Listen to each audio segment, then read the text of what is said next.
ডোলাহাজারা safari park, যা কক্সবাজার জেলায় অবস্থিত। 2001 খ্রিস্টাব্দে বাংলাদেশের কক্সবাজারের চকরিয়া উপজেলায় প্রতিষ্ঠিত একটি সাফারি পার্ক, যেখানে পশু পাখি মুক্ত অবস্থায় বিচরণ করে। এটি বাংলাদেশের প্রথম সাফারি পার্ক। কক্সবাজার জেলা সদর হতে উত্তরে পার্কটির দূরত্ব 45 কিলোমিটার এবং চকরিয়া সদর হতে দক্ষিণে 11 কিলোমিটার, যার আয়তন প্রায় 900 হেক্টর। সাফারি পার্ক হল সরকার ঘোষিত এলাকা, যেখানে বন্য প্রাণীদেরকে তাদের প্রাকৃতিক পরিবেশে প্রতিপালন করা হয়। এখানে রয়েছে শত বছর বয়সী বৃক্ষরাজি ও সবুজ বনাঞ্চল, যা আপনার মনে এনে দেবে এক অনাবিল প্রশান্তি। মনের সালে দুঃখের বৃষ্টি ঝুমঝুমাহিয়া পড়ে, একলা ঘরে ভালোবাসা কেঁদে মরে। মনের সালে দুঃখের বৃষ্টি ঝুমঝুমাইয়া পড়ে, একলা ঘরে ভালোবাসা কেঁদে মরে। মরিয়া ডুবিলাম ডুবিয়া মরিলাম, মরিয়া ডুবিয়া মরিলাম, তোমারও প্রেমে পড়িয়া। বিন্দু বাহালা গো, বিন্দু বাহালা গো। ভিডিওটি কমেন্টস করে কিছু জানানোর চেষ্টা করবেন। আপনাদের কমেন্টসের উত্তর দেওয়ার আমরা চেষ্টা করব। চলুন কথা না বাড়িয়ে ডোলাহাজারা সাফারি পার্কের খুঁটিনাটি বিষয় এবং এখানকার নিত্য নতুন প্রাণী আপনাদের মাঝে তুলে ধরি।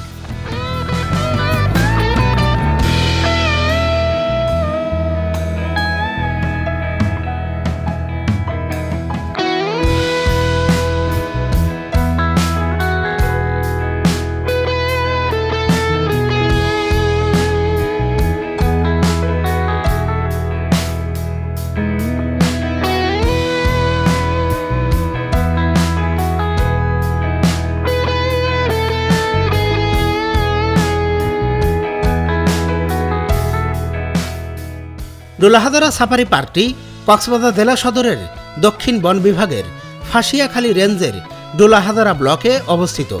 1982 সালে অবিভক্ত কক্সবাজারের উত্তর বন বিভাগের কক্সবাজার জেলার চকরিয়া উপজেলাধীন ডোলাহাজারা ব্লকের 42.5 হেক্টর বনাঞ্চল নিয়ে একটি হরিণ প্রজনন কেন্দ্র স্থাপন করা হয়। পরবর্তীতে 2001 সালে উঁচু নিচু টিলা সমৃদ্ধ চিরসবুজ এই বনাঞ্চলে জীব বৈচিত্র্য সংরক্ষণ ও আবাসস্থলের টেকসই উন্নয়নের লক্ষ্যে এর আয়তন 900 হেক্টর বৃদ্ধি করে দেশের প্রথম সাফারি পার্ক হিসেবে ডোলাহাজারা সাফারি পার্কের যাত্রা শুরু হয়।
বাংলাদেশ বন বিভাগের দেয়া তথ্য মতে এই পার্কটিতে বছরে প্রায় 1 লক্ষ পর্যটক ভ্রমণে আসেন। পার্কের প্রবেশ মূল্য প্রাপ্তবয়স্ক 50 টাকা, অপ্রাপ্তবয়স্ক 20 টাকা ও 5 বছরের নিচে শিশুদের ফ্রি ও বিদেশি দর্শনার্থীদের $5 নির্ধারণ করা হয়েছে।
ডোলাহাদরা সাফারি পার্ক মূলত হরিণ প্রজনন কেন্দ্র হিসেবে প্রতিষ্ঠিত হলেও এখানে বাঘ, সিংহ, হাতি, ভাল্লুক, গয়াল, কুমির, জলহস্তি, মায়া হরিণ, সাম্বার হরিণ, চিত্রা হরিণ, প্যারা হরিণ প্রভৃতি প্রাণীও রয়েছে।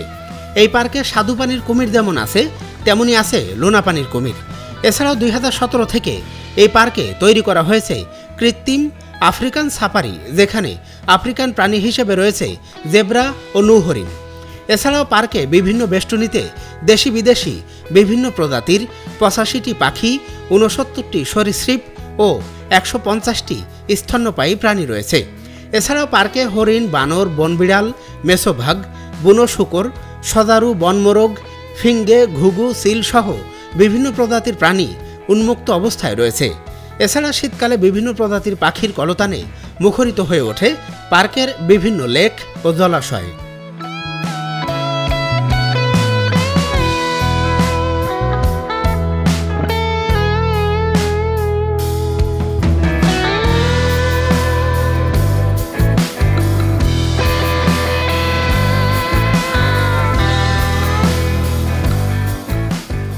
ডোলাহাদরা সাফারি পার্কের মূল বৈশিষ্ট্য হলো এখানকার প্রাকৃতিক পরিবেশ। আপনারা যে গাছপালা দেখতে পারবেন, এক একটা গাছের বয়স প্রায় 100 বছর।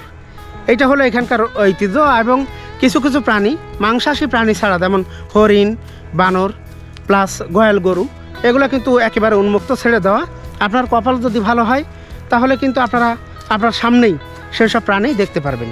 আর অধিকাংশ বানর এবং হরিণ তো সবসময় সচরাচরই এই পার্কের ভিতরে তারা বিচরণ করে। এখানকার মূল বৈশিষ্ট্য হলো এটা। আর নিরাপত্তা ব্যবস্থা মানে একেবারেই ভালো, যেহেতু সরকারি প্রকল্প এটা, অর্থাৎ নিরাপত্তার কোনো ঘাটতি এখানে নেই। জনপ্রতি টিকিট 50 টাকা। আমরা দুজন 100 টাকা দিয়ে এখানে প্রবেশ করেছি। আমাদের সাথে যে বাইক বা মোটর সাইকেল আছে তার কোনো পার্কিং ফি ওনারা নেয়নি। আমার মনে হয় কোনো পার্কিং ফি লাগে না। তবে এখানকার অপরূপ সৌন্দর্য আপনারা নিয়মিত উপভোগ করতে পারবেন। তবে হাতে একটু সময় নিয়ে আপনাকে অবশ্যই আসতে হবে। আরেকটা বিষয় আপনারা সবসময় মনে রাখবেন, আপনার খাবারের উচ্ছিষ্ট অংশ যত্রতত্র ফেলে এখানকার পরিবেশ আপনি নষ্ট করবেন না।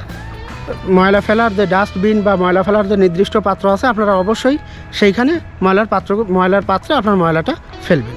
অবশ্যই একটা জিনিস সাবধান থাকবেন, বানর হইতে সাবধান। বানরকে ডিস্টার্ব করলে আপনাকেও ডিস্টার্ব করার চেষ্টা করবে। আপনি যদি সোজা হাঁটেন, বানর আপনার কি সোজা হাঁটবে। যেহেতু এখানে বন্যপ্রাণীর অভয়ারণ্য বললেই চলে, যেহেতু হরিণ, বানর আপনি সচরাচর দেখতে পাবেন, অতএব আপনি বানরকে কোনো ডিস্টার্ব করবেন না। আপনার মতো আপনি হাঁটবেন, উপভোগ করবেন, বানরও আপনাকে সম্মানসুলভ আচরণ করবে। প্রিয় দর্শক, জানি না এই ভিডিওটির মাধ্যমে আপনাদের কিঞ্চিত পরিমাণ কোনো আনন্দ দিতে পেরেছি কিনা, তবে যথাসম্ভব চেষ্টা করেছি আনন্দ দেওয়ার জন্য। অবশ্যই চ্যানেলটি সাবস্ক্রাইব করে আমাদের সাথেই থাকবেন। আগামী পর্ব আপনাদের মাঝে আবারও কোনো অপরূপ দৃশ্য নিয়ে হাজির হব। ততক্ষণ আপনারা সকলে সুস্থ এবং সবল থাকবেন। আমার চ্যানেলের জন্য দোয়া করবেন, আমার জন্য দোয়া করবেন, আমার সহযোগী সাংবাদিক ইমদাদুল হক তার জন্য দোয়া করবেন। আমরাও আপনাদের সুস্বাস্থ্যের জন্য সবসময় দোয়া করব। আসসালামু আলাইকুম। আসসালামু আলাইকুম।